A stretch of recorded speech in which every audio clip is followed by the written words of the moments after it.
नमस्कार, prime time 8 PM आप देख रहे हैं और आपके साथ मैं हूं पुनीत। और सबसे पहले बात करेंगे बड़ी खबर की। बड़ी खबर क्या है? बड़ी खबर यह कि मध्य प्रदेश में बिजली की दरें बढ़ना तय हो चुका है, क्योंकि विद्युत नियामक आयोग ने आदेश जारी कर दिए हैं। आदेश क्या है? 8 अप्रैल से प्रदेश में बिजली की नई दरें लागू हो सकती हैं और मध्य प्रदेश में बिजली की दरों में 2.64% का इजाफा होगा। बिजली कंपनियों ने 8.71% बिजली बढ़ोतरी की मांग उठाई थी, लेकिन माना यह जा रहा है कि 2.64% का इजाफा होगा। इसको विद्युत नियामक आयोग की तरफ से हरी झंडी दे दी गई है। विद्युत नियामक आयोग ने 3,900 करोड़ की जगह 1,181 करोड़ का घाटा मंजूर किया है। तो मध्य प्रदेश में बिजली उपभोक्ताओं के लिए झटका ही कहा जाएगा। बिजली की दरों में 2.64% का इजाफा होने वाला है। महंगाई की एक और मार पड़ने वाली है, क्योंकि पहले से ही पेट्रोल और डीजल के दाम लगातार बढ़ रहे हैं, जिससे कि आम जनता परेशान है और ऐसे में बिजली के दाम भी बढ़ना तय हो चुका है। मध्य प्रदेश में बिजली की दरें बढ़ना तय है। विद्युत नियामक आयोग ने आदेश जारी कर दिया है। 8 अप्रैल से माना जा रहा है कि प्रदेश में बिजली की नई दरें लागू हो जाएंगी। और मध्य प्रदेश में बिजली की दरों में कितना इजाफा हुआ है, यह आपको बता दें। 2.64% का इजाफा किया जाएगा। बिजली कंपनियों ने हालांकि 8.71% बिजली बढ़ोतरी की मांग उठाई थी और इसके पीछे अपने घाटे की वजह बताई थी कि उनको लगातार घाटा हो रहा है। ऐसे में 8.71% बिजली बढ़ोतरी होना चाहिए, लेकिन इसे विद्युत नियामक ने नहीं माना। 2.64% का इजाफा की बात कही गई। विद्युत नियामक आयोग ने 3,900 करोड़ की जगह 1,181 करोड़ का घाटा मंजूर किया है। ज्यादा जानकारी के लिए सीधे प्रतीक, हमारे संवाददाता जबलपुर से लाइव जुड़ चुके हैं, उनके पास चलते हैं। प्रतीक, क्या जानकारी? एक झटका लगा है प्रदेश की जनता को, बिजली के दाम बढ़ेंगे। देखिए, बिल्कुल पुनीत, कल ही हमने एक फौरी राहत की खबर सुनाई थी कि 1 अप्रैल से तो कम से कम दाम नहीं बढ़ रहे हैं, वो कहीं ना कहीं पुष्ट हुई। बहरहाल अब जो नई वृद्धि है वो संभवतः 8 अप्रैल से जारी हो सकती है, जो कि नियम ये कहता है कि नियामक आयोग का आदेश आ जाने के बाद नोटिफिकेशन जारी होता है 7 दिवस पहले। बहरहाल जो आज आदेश हुआ है नियामक आयोग की तरफ से, उन्होंने 1181 करोड़ रुपए जो है वो मंजूर करे हैं बिजली कंपनियों के घाटे के। तो 1181 करोड़ रुपए की वसूली प्रदेश की जनता से, बिजली उपभोक्ताओं से होगी। वृद्धि किस किस श्रेणी में कितनी होगी, ये जो कि एक डिटेल्ड ऑर्डर आया है 314 पन्नों का, वो फिलहाल अभी बाइफिकेट नहीं कर पाएंगे, लेकिन फिर भी वृद्धि तो होगी, लगभग ये तय यहां पर हो चुका है।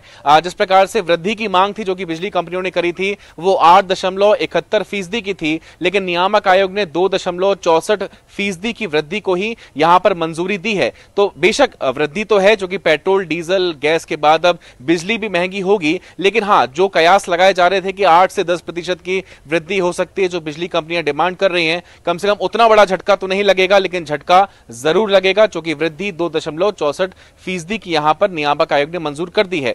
अब देखते हैं, क्योंकि अब लगभग 73 आपत्तियां थी जिसे नियामक आयोग ने यहां पर सुना है और उसके बाद आउटकम यही निकला है कि वृद्धि 2.64% की यहां पर होगी। 2.64% का इजाफा किया जाएगा और 8 तारीख से माना जा रहा है कि हो सकता है। हालांकि कल खबर हमने दिखाई थी कि फौरी राहत मिल सकती है, अभी नहीं होगा, लेकिन आज अगले ही दिन विद्युत नियामक आयोग ने कह दिया है साफ तौर पर और 2.64% इजाफा होने का हरी झंडी उन्होंने दे दी है। बहुत बहुत शुक्रिया प्रतीक आपका इस जानकारी के लिए। और चलिए बढ़ते आगे। पहले भोपाल में आतंकी पकड़े गए, अब रतलाम से बड़ा आतंकी कनेक्शन सामने आया है।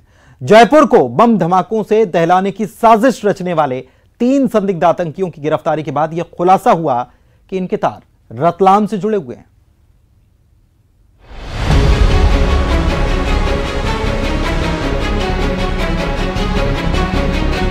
जयपुर को बम धमाकों से दहलाने की बड़ी साजिश नाकाम हो गई है। राजस्थान पुलिस ने चित्तौड़गढ़ के निम्बाहेड़ा में सूफा संगठन के 3 संदिग्ध आतंकियों को गिरफ्तार किया है। इनके पास से बम बनाने के सामान, टाइमर और करीब 12 किलो से ज्यादा RDX बरामद हुआ है। गिरफ्तार आतंकियों के नाम में अल्तमश, जुबैर, सैफुल्लाह बताए जा रहे हैं। शुरुआती पूछताछ में पता चला है कि ये निम्बाहेड़ा में बम बनाकर जयपुर में 3 जगह ब्लास्ट करने के लिए दूसरे गिरोह को देने वाले थे, लेकिन इससे पहले ही वो पुलिस की गिरफ्त में आ गए। गिरफ्तार आरोपियों का संबंध रतलाम से है, इसीलिए यहां भी ताबड़तोड़ छापेमारी का सिलसिला जारी है।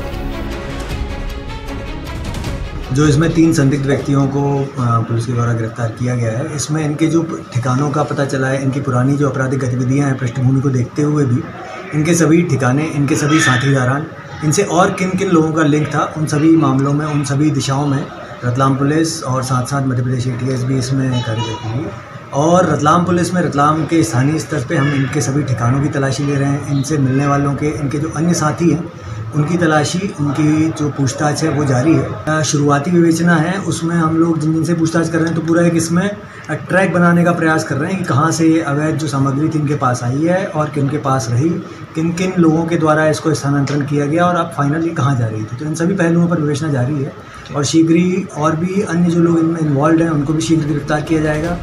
पकड़े गए संदिग्धों पर रतलाम के हिंदू संगठन के 2 कार्यकर्ताओं की हत्या के भी आरोप हैं, जो हाई कोर्ट से जमानत पर है।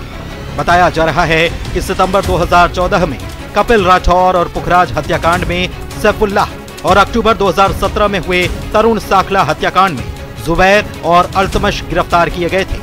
ये सभी प्रतिबंधित संगठन अल सुफ़ा के सदस्य हैं। ये भी बताया जा रहा है कि सुफ़ा नाम के संगठन की नींव रतलाम में ही रखी गई थी। इस मामले में रतलाम से भी 2 संदिग्धों को हिरासत में लिया गया। खबर ये भी है कि असजद नाम का एक और संदिग्ध है, जिसके आनंद नगर स्थित कॉलोनी में भी उसके घर पे दबी दी जा रही है। ATS बताया जाता है कि इन दोनों ही घरों को सील करेगी और उसके बाद घर की तलाशी ली जाएगी, ऐसी भी बात सामने आई है। और अब जो यहाँ पे कार्रवाई लगातार की जा रही है और अब देखना यह है कि आखिर इस जाँच में आखिर क्या सामने आता है, क्योंकि रतलाम से इस पूरे जो विस्फोटक मिला है, राजस्थान ये विस्फोटक ले जाया जा रहा था, उसके तार रतलाम से ही जुड़े हैं। तो अब सभी जांच एजेंसियों की निगाहें रतलाम पर आकर टिकी है। केंद्रीय जांच एजेंसी के सूत्रों के मुताबिक इस आतंकी मॉड्यूल का संबंध आतंकी संगठन ISIS से जुड़ा हो सकता है। लिहाजा इस मामले की तफ्तीश के लिए एक संयुक्त तौर पर पूछताछ की जा रही है और ये जानने की कोशिश की जा रही है कि आतंकियों के मंसूबे क्या थे और उन लोगों के टारगेट पर राजस्थान, मध्य प्रदेश के अलावा कौन कौन से राज्य और उसकी लोकेशन थी। जांच एजेंसी के सूत्रों के मुताबिक 12 किलो विस्फोटक मिलने का मतलब साफ है कि कोई बड़ा धमाका या कोई बड़ी साजिश को अंजाम देने की कोशिश की जा रही थी। दिल्ली से शंकर आनंद और रतलाम से सुधीर जैन के साथ bureau report, news 18 Madhya Pradesh, Chhattisgarh. तो विश्लेषण की बात करें तो पहले भोपाल से आतंकियों की गिरफ्तारी हुई और अब रतलाम से भी एक कनेक्शन सामने आया है। ऐसे में सवाल ये उठ रहा है कि आखिर कहां से मिल रहा है इन आतंकियों को समर्थन। जयपुर से गिरफ्तारी, निम्बा हेड़ा से गिरफ्तारी के बाद जयपुर को दहलाने की साजिश थी और इस गिरफ्तारी के बाद रतलाम में भी छापे की कार्रवाई लगातार जारी है और अल सुफ़ा नाम के संगठन का आतंकियों से कनेक्शन सामने आया है। केंद्रीय जांच एजेंसियां भी अलर्ट हो चुकी हैं और गिरफ्तार संदिग्ध आतंकवादियों से पूछताछ में जुटी हुई हैं। बात अगली खबर की करते हैं। कव्वाल सूफियाना कलाम पढ़ते हैं, इश्क में डूबी गजलें सुनाते हैं, लेकिन रीवा जिले में चल रहे एक कार्यक्रम में पहुंची कव्वाल शरीफ परवाज अपने फन की हद ही नहीं भूले, मुल्क का एहतराम भी भूल गए। लोगों की नाराजगी बढ़ने के साथ अब कव्वाल शरीफ परवाज पर मामला दर्ज हो चुका है। एमपी की पुलिस शरीफ परवाज की गिरफ्तारी के लिए कानपुर पहुंच चुकी है। इस पूरे मामले में गृह मंत्री नरोत्तम मिश्रा ने चेतावनी भरे लहजे में कहा कि कव्वाल शरीफ परवाज देश की मुखालफत का ख्याल अपने दिल से निकाल दें।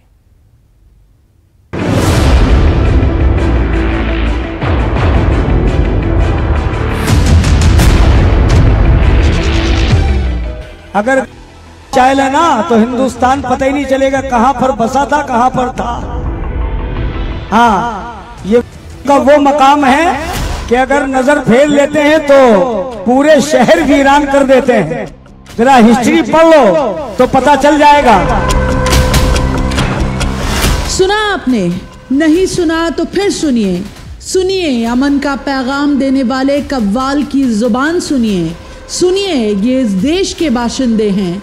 सुनिए इसी देश में रहकर अपने ही राष्ट्र के लिए इनकी विवादित टिप्पणी। हाँ, ये का वो मकाम है कि अगर नजर फेर लेते हैं तो पूरे शहर वीरान कर देते हैं। जरा हिस्ट्री पढ़ लो तो पता चल जाएगा। रीवा जिले के मनगवा में चल रहे एक कार्यक्रम का मौका। इस मौके पर कव्वाल शरीफ परवाज को सूफियाना कलाम पढ़ने बुलवाया गया, लेकिन कव्वाल राजनीति की राह पकड़ते राष्ट्र तक आ गए। फिर से सुनिए। मोदी जी कहते हैं हम हैं, योगी जी कहते हैं हम हैं, अमित शाह कहते हैं हम हैं, मगर है कौन? कौन है? अगर चाहे लेना तो हिंदुस्तान पता ही नहीं चलेगा कहां पर बसा था, कहां पर था। हाँ, ये का वो मकाम है कि अगर नजर फेर लेते हैं तो पूरे शहर वीरान कर देते हैं। जरा हिस्ट्री पढ़ लो तो पता चल जाएगा। जब कव्वाल शरीफ परवाज ये विवादित बयान दे रहे थे तब नीचे जनता में बीजेपी के स्थानीय विधायक पंचू लाल प्रजापति भी मौजूद थे, लेकिन कव्वाल ने जो बयान दिया उस पर बवाल उठते बहुत वक्त नहीं लगा। पहला बयान बीजेपी विधायक रामेश्वर शर्मा का आया। हाँ था, यही था हिंदुस्तान। ये तो उनका पता नहीं चलेगा जो फालतू मुगालते पाले। देखो, देश के खिलाफ किसी को मुगालते नहीं पालना चाहिए। भारत के भगवान राम ने भी धरती की पूजा की है, कृष्ण ने भी की है, महावीर ने भी की है, गौतम बुद्ध ने भी की है, गुरु नानक ने भी की है। धरती देश की महान है और जो इस धरती पर पैदा हुआ है पहले वो नर के रूप में पैदा हुआ और उसने धरती की पूजा और वंदना की और ये भारत माता है। जो या जो सब सावधानी से समझ लेना चाहिए, ये भारत भूमि है, यहाँ देवता भी अपनी इच्छा से पैदा नहीं हो सकता। 24 घंटे के भीतर ही कव्वाल शरीफ परवाज के खिलाफ मामला भी दर्ज हो गया। स्थानीय लोगों की शिकायत पर मनगवा पुलिस ने धारा 153, 502, 298 आईपीसी की धारा के तहत कव्वाल के साथ कार्यक्रम के आयोजक पर भी मामला दर्ज कर लिया और एमपी की पुलिस शरीफ परवाज की गिरफ्तारी के लिए कानपुर भी पहुंच गई।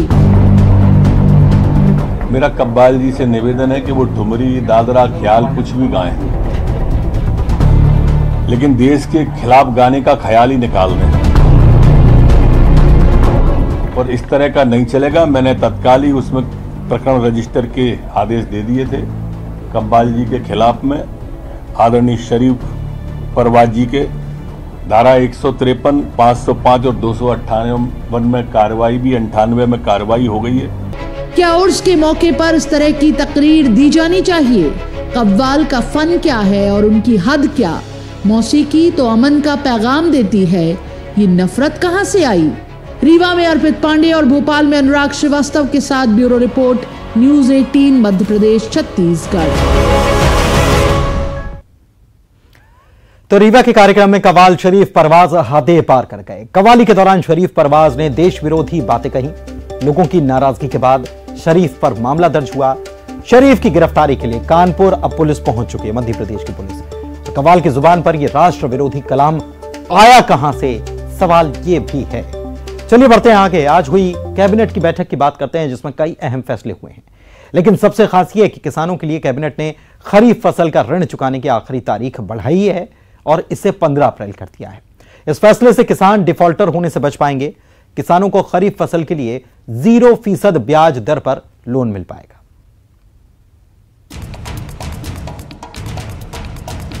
कैबिनेट की बैठक में खरीफ फसल का ऋण चुकाने की आखिरी तारीख बढ़ाकर 15 अप्रैल कर दी गई है। पहले ये तारीख 31 मार्च थी। सरकार के इस फैसले से किसान डिफॉल्टर होने से बचेंगे। किसानों को खरीफ फसल के लिए 0% ब्याज पर लोन मिल सकेगा। किसानों को लोन चुकाने की जो अवधि थी वो आज समाप्त हो रही थी। कई किसान लोन नहीं भर पाए हैं। जैसा आप सबको विदित ही है कि ये किसान के बेटे की सरकार है और इसलिए हर पीड़ा से वो स्वयं लगभग अवगत रहते हैं। आज आखिरी दिन था तो मुख्यमंत्री जी ने किसान डिफॉल्टर ना हो जाए ये संज्ञान लिया और इसलिए इस अवधि को बढ़ाकर अब 15 अप्रैल कर दिया है। दूसरा अहम फैसला ये कि सरकार ने ग्रामीण क्षेत्रों में बस चलाने पर मोटरयान अधिनियम के तहत छूट देने का फैसला किया है। ग्रामीण क्षेत्रों में 20 सीटर बसें चलाई जाएंगी। ग्रामीण क्षेत्रों में परिवहन सुविधा बढ़ाने के लिए सड़क परिवहन नीति को लागू किया गया। सड़क परिवहन निगम बंद होने के बाद ग्रामीण क्षेत्रों में परिवहन सेवाओं को बढ़ाने के लिए सरकार ने यह कदम उठाया है। उन बस वालों के लिए मोटरयान में छूट देंगे और जिनकी बसें होंगी उनको भी यहाँ से छूट देंगे। इसमें अभी हम 6 माह के लिए बसों के लिए विदिशा में शुरू कर रहे हैं। मुख्यमंत्री जी ने आज ये भी कहा है कि इसके लिए किसी ट्राइबल जिले को भी लिया जाए। आज मैं अपने चर्चा करूंगा विभाग से कि विदिशा के साथ साथ एक ट्राइबल जिले में भी हम पायलट के रूप में परिवहन नीति को शुरू करें। प्रदेश में खसरा नकल और ऋण पुस्तिका अब व्हाट्सएप पर भी मिलेगी। ये कैबिनेट में फैसला किया गया। कैबिनेट में सामा कोटा बैराज परियोजना को मंजूरी मिली है। निजी विश्वविद्यालय संशोधन विधेयक 2022 को भी मंजूरी दी गई। देवारण्य योजना को भी हरी झंडी मिली है। वहीं कैबिनेट बैठक में सेमरिया माइक्रो सिंचाई परियोजना को भी मंजूरी दी गई। 181 के माध्यम से जो हमारे यहाँ पे होता था लोक सेवा गारंटी वाला, अब ये सुविधा मध्य प्रदेश के अंदर मोबाइल पे दे दी जाएगी। मोबाइल पर ही उनको व्हाट्सएप करके वो अगर खसरा की, B1 की, नक्शे की प्रतिलिपि चाहते हैं, उनको व्हाट्सएप पर ऋण पुस्तिका तक मिल जाएगी। ये सुशासन का एक बड़ा फैसला है। इधर कैबिनेट में किसानों के कर्ज की मियाद बढ़ाने के सरकार के फैसले पर कांग्रेस ने तंज कसा। देखिए, बड़ा फैसला नहीं, बड़ा फैसला उस दिन होगा जिस दिन सरकार पूरी कर्ज माफी का निर्णय लेगी। विपक्ष का अपना तर्क हो सकता है, लेकिन सरकार जिनकी होती है उनकी अपनी रीति और नीति होती है, क्योंकि सरकार जनता के लिए जवाबदेह होती है। उसे 5 साल बाद जनता के ही दरबार में जाना होता है। Bureau report, news 18, Madhya Pradesh, Chhattisgarh. तो विश्लेषण की बात करें तो कैबिनेट के फैसले में किसानों के लिए एक राहत के तौर पर इसे देखा जा सकता है कि खरीफ का ऋण चुकाने के लिए 15 अप्रैल तक की मोहलत मिली, यानी 15 दिन और मोहलत दे दी गई है। इस फैसले से किसान डिफॉल्टर होने से बच जाएंगे कई किसान, क्योंकि और 15 दिन की मोहलत मिल गई है, क्योंकि 31 तारीख आखिरी तारीख थी। और इसके साथ ही फायदा क्या होने वाला है किसानों को, 0% ब्याज दर पर किसानों को आसानी से लोन भी मिल पाएगा। इसके अलावा कैबिनेट ने कई सारे और फैसले लिए हैं, और जो फैसले लिए हैं वो ग्रामीण क्षेत्र के लोग जो हैं उनके हित से जुड़े हुए हैं। वक्त एक छोटे से ब्रेक का हो चला है, जल्द लौटेंगे, आप बने रहिए।